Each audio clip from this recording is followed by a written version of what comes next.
Hello, my name's Steven Anderson. I'm the pastor of Faithful Word Baptist Church. And before I speak to you, I just want to read a poem that I wrote. And this poem is about an event that actually happened to me on April 14th of this year. And so everything in this poem is true. I'm going to go ahead and read it for you.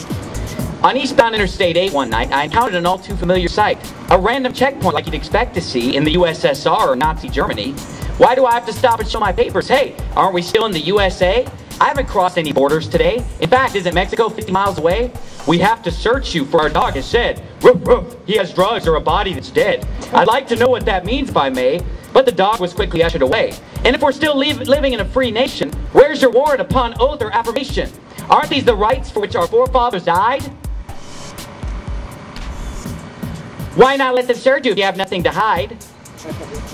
This isn't liberty. The way you behave would make the founding fathers roll over in their grave. Don't you love America? What makes you so bold to trample the Constitution you're sworn to uphold? Have Jefferson and Adams been forever replaced by Janet Napolitano's ugly face? Has Homeland Security reached new heights that it supersedes the Bill of Rights? But I'm an American, is plain to see. You've already run my plates and know I live in Tempe. I'm an American citizen on my way home from work. If I won't consent to searches, does that make me a jerk? I'm not required by law to open this door. I'm protected by Amendments 5 and 4. My pleas were met with a laugh and a jeer. Don't you get it? Your rights don't matter here.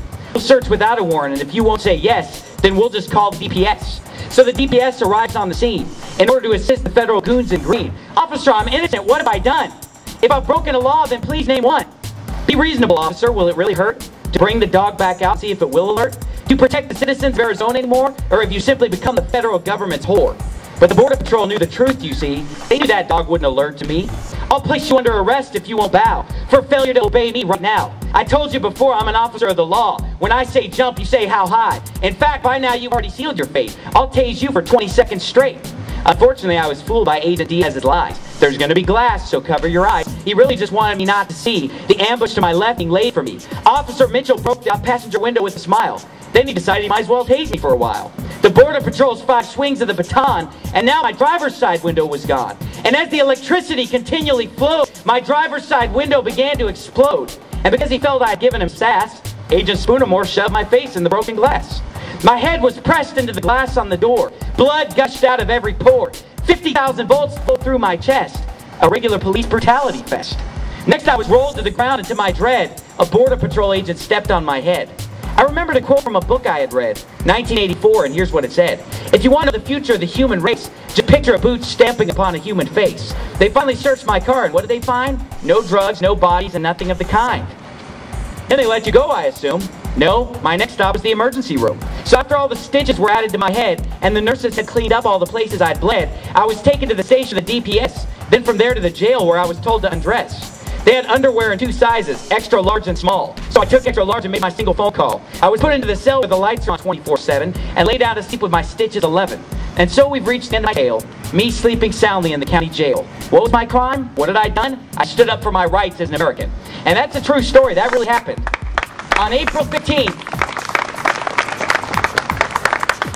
the 15th, when the last tea parties were going on, I was sitting in jail because I had refused a warrantless search of my vehicle, and I was standing up for the Bill of Rights. I was standing up for my rights as an American. Hey, it's time we wake up in this country and realize that our freedoms are almost gone. Yeah.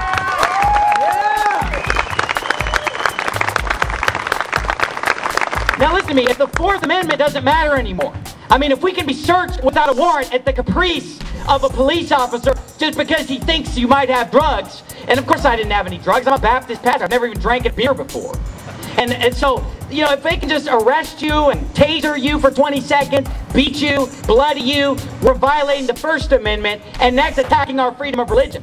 What's to stop them from taking away our freedom to assemble? What's to stop them from taking away our right to bear arms? What's going to stop them from taking away our right to a jury, which they're already doing in criminal cases in Arizona? Hey, I'm here to tell you that if the Bill of Rights is not sacred, we're going to lose all our freedoms, one after the other. Woo! Yeah!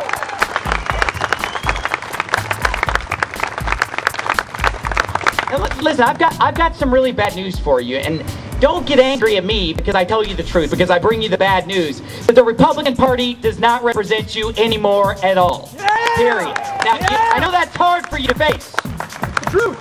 But let me explain something to you. Barack Obama is the worst president in the history of the United States, hands down. But, don't forget the fact that before Obama's stimulus plan was George W. Bush's banker bailout. That was the same thing. It was supported by McCain and Obama, and you can keep lying to yourself thinking that these Republicans are going to lower taxes, that they're going to cut spending. It's a lie. Look at our governor, Jan Brewer. What party is she? I don't know. Republican. Communist? Is she part of the Soviet Communist Party? Well, she's a Republican. And yet, she wants to raise sales tax. And yet, she wants to do away with the cuts in spending that the legislature proposed. She says no cuts to spending, instead raise the sales tax. You see, the Republican Party, if you've read the Bible, you read about the Pharisees. What did Jesus condemn about the Pharisees? He said they're hypocrites. He said they say and they do not. And that's all the Republicans are. They say they're for small government. They say that they don't want to spend. They say that they want to limit government. But when they get in office, they do the same exact thing as the Democrats. They spend and spend and spend. And whether you believe that or not, it's the truth. Go ahead and vote Republican. Go ahead and vote for John McCain and Sarah Palin and all these phonies that call themselves a conservative. Hey, I'm a real conservative. I want to go back to the limited government of the Constitution. Yeah! Listen, if you want to choose between two parties, let me give you two choices today. The Constitution Party and the Libertarian Party. Because those are the only parties, those are the only parties that fit within the bounds of the Constitution. Or you can vote for the Democrat, Republican, Soviet, socialist machine.